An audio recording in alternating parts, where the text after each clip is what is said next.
Because let's face facts. The true gross national product of the United States of America is the United States Constitution.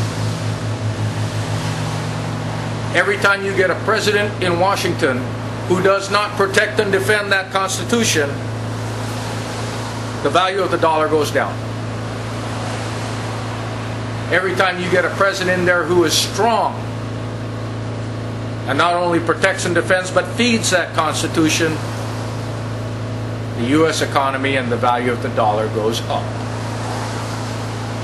Because the Constitution is America. It is the American dream.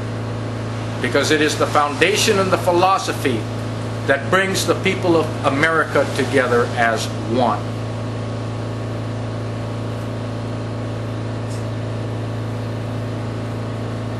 That's one of the reasons why we've invested so much time and effort and energy into this project.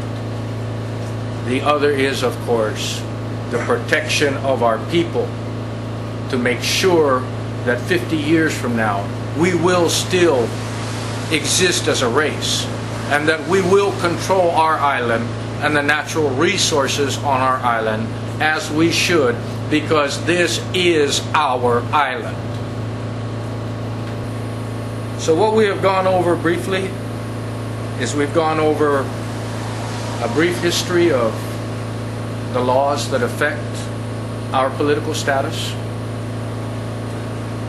some of the options that are available to us. We haven't covered too much on Title 25 and the benefits available to Native Americans. Okay, for any of you that want to go in depth into what's available, okay, we have everything in black and white. You'll see that all of the current problems that we are facing on our island are addressed under Title 25 of the U.S. Code.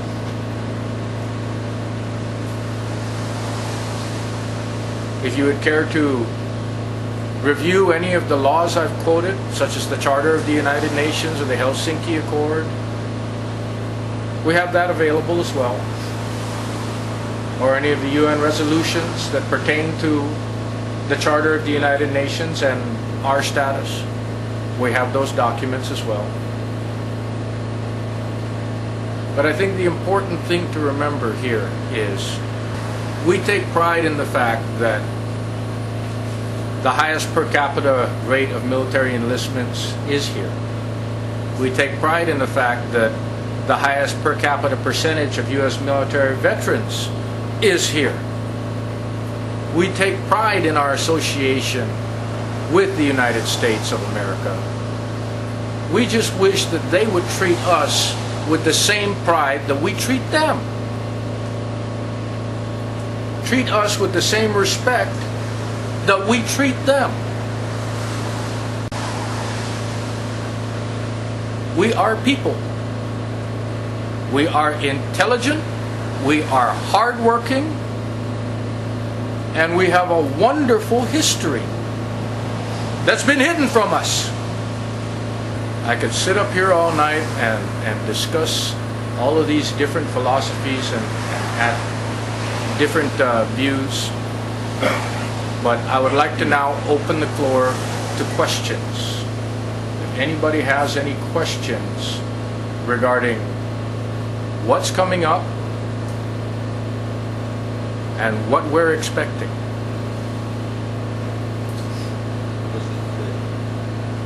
The question is, are you running for office? No.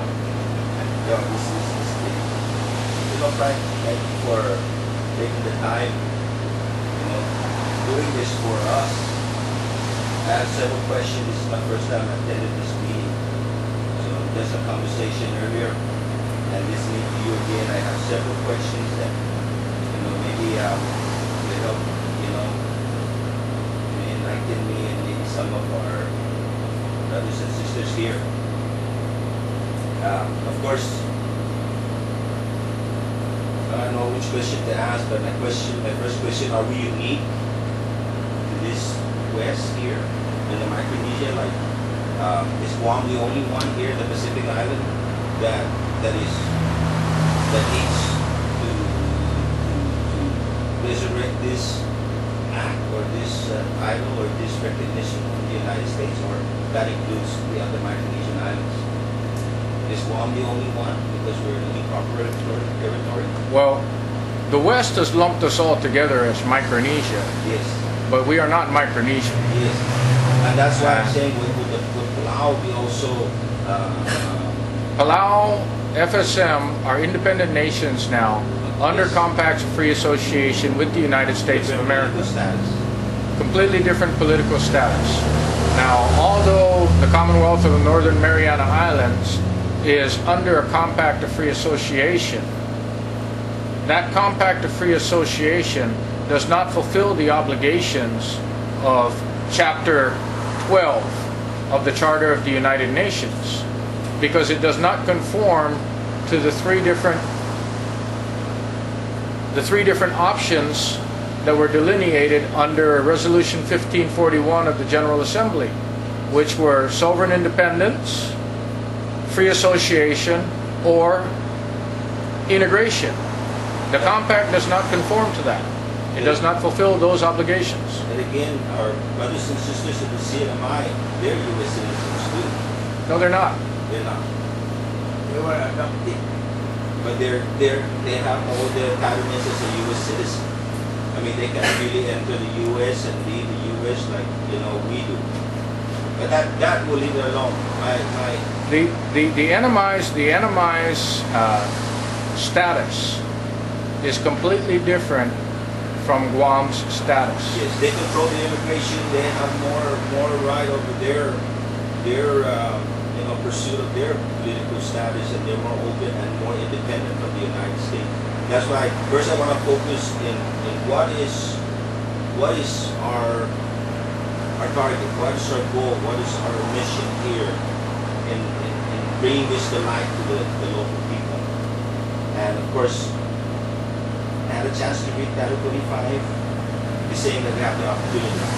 And I want to put this whole perspective so that, I could kind of take this on a step by step.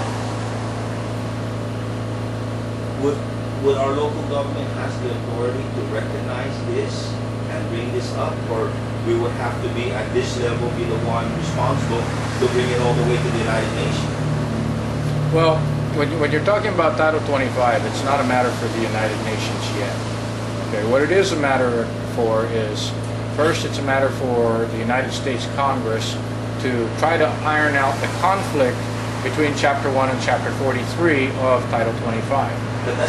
Then it would be a matter for the Secretary of the Department of Interior, and that would be a matter for either us or representatives of our local government. However, you also then have to refer back to the Charter of the United Nations, okay, which stipulates that the native inhabitants have the right to self-determination without interference from external sources. And our local government is a part of the Organic Act. The Organic Act is a part of the United States government.